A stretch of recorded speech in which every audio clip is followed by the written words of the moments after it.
সর্বনিম্ন 110 টাকা ফিতরা নির্ধারণ করা হয়েছে। 110 টাকা দিলে কি ফিতরা আদায় হবে?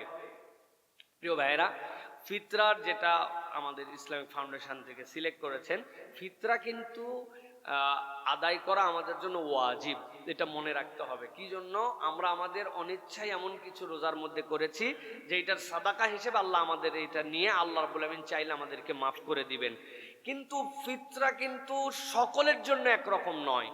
আর্থিক সঙ্গতির উপরে ফিতরার প্যাটার্নটা কিন্তু ভিন্ন হতে পারে। একজন লোকের অনেক আল্লাহ ক্যাপাবিলিটি দিয়েছেন, তাহলে তিনি কেন সেই গম আর জবের আটার মাপের মধ্যে যাবেন? তিনি তো তখন পনিরের মাপে যাবে। সবচেয়ে দামি যেটা পনিরের হিসাব করে দিবেন। যার ক্ষমতা আছে কিশমিশের হিসাব করে দিবে। আমি গরিব মানুষ, 250 টাকা কেজি খেজুর কিনে খাই, কেন আরেকজন যে 2200 টাকা 2500 টাকার মাবরুম খায়, অমুক তমুক খায়, উনি ওই খেজুরের মাপে দিবেন। উদ্দেশ্যটা কি? উদ্দেশ্যটা হচ্ছে দরিদ্র মানুষকে আনন্দের সাথে সামিল করে যত বেশি তাকে বেনিফিটেড করা যায়, এটাই তো মূল টার্গেট। তাহলে আল্লাহ রাব্বুল আমিনের দেওয়া এই বিধানের ক্ষেত্রে সর্বনিম্নটুকু বলে দেওয়া এটা একটা ভালো দিক, যে এইটুকু পরিমাণ দিলে আপনার হক আদায় হয়ে যাবে। কিন্তু আমরা তো কেউ 33 পায়ে থাকতে চাই না।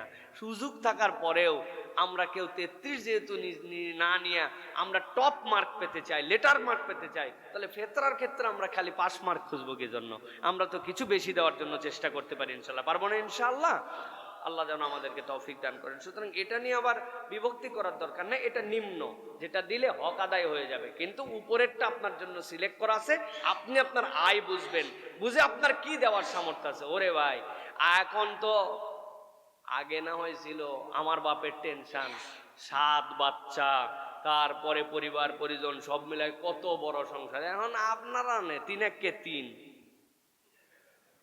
হওয়ার পরেও 3 30 বছর পরেও 3 আপনারা এই 3 জনই তো। আবার অনেকের আল্লাহ আরো সুযোগ দিছে, একবারে 2ই আছে ওনারা, এরকম আছে না?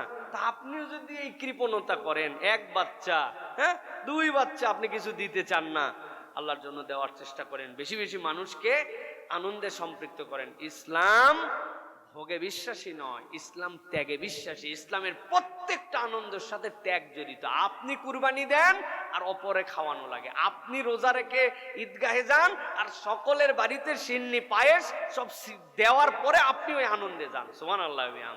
সুতরাং এই জায়গায় আমরা দেওয়ার জন্য চেষ্টা করি। আল্লাহ আমাদেরকে বোঝার তৌফিক দান করেন। আসসালামু আলাইকুম ওয়া রাহমাতুল্লাহি ওয়া বারাকাতুহু।